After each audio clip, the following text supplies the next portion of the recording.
हाल ही में दिल्ली हाईकोर्ट ने अपने एक जजमेंट में कहा है कि यदि मां पिता से ज्यादा कमा रही है तब भी पिता का कानूनी, सामाजिक और नैतिक कर्तव्य है कि वो अपने बच्चों का भरण पोषण करे। इसमें मामला यह था कि जो दंपति थी उसकी शादी 2014 में हुई थी और शादी से उनको 3 बच्चे हैं, जिनमें की 2 बेटियां और 1 बेटा है।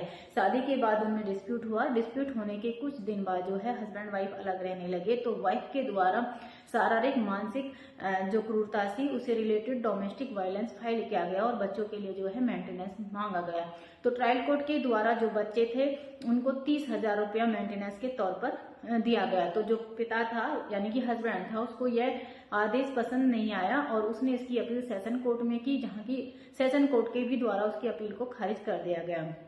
हस्बैंड के द्वारा फिर इसकी अपील जो है हाई कोर्ट में की गई और हस्बैंड के द्वारा अपना पक्ष रखा गया कि उसकी जो पत्नी है वो उससे ज्यादा कमाती है, वह 9,000 रुपये प्रति महीना कमाता है, जबकि उसकी जो वाइफ है वो 34,000 रुपये से भी ज्यादा प्रति महीना कमाती है। और साथ ही साथ यह भी कहा गया कि मेंटेनेंस का जो बर्डन है उसके ऊपर ना डाला जाए। इसके विपरीत जो वाइफ थी उसने अपना यह पक्ष रखा गया कि जो मेंटेनेंस मांगा गया है, ट्रायल कोर्ट ने दिया है, वह सिर्फ बच्चों के लिए मेंटेनेंस है और उसने अपने लिए कोई मेंटेनेंस नहीं मांगा है और यह पिता की जिम्मेदारी है कि वो पत्नी अपने बच्चों का भरण पोषण करे, जबकि जो बच्चों की कस्टडी थी वो मदर के पास थी। साथ ही साथ इसमें हाईकोर्ट के द्वारा कहा गया कि एक पति या एक पिता यह कहकर मेंटेनेंस से यानी कि अपने बच्चों के भरण पोषण से नहीं बच सकता है कि जो माता है, जो पत्नी है, वो उससे अधिक कमाती है और वो अपनी आय को छुपा रहा है, क्योंकि सिर्फ उसने जो है 9,000 रुपये अपनी आय बताई है, जो कि बिल्कुल ही गलत है।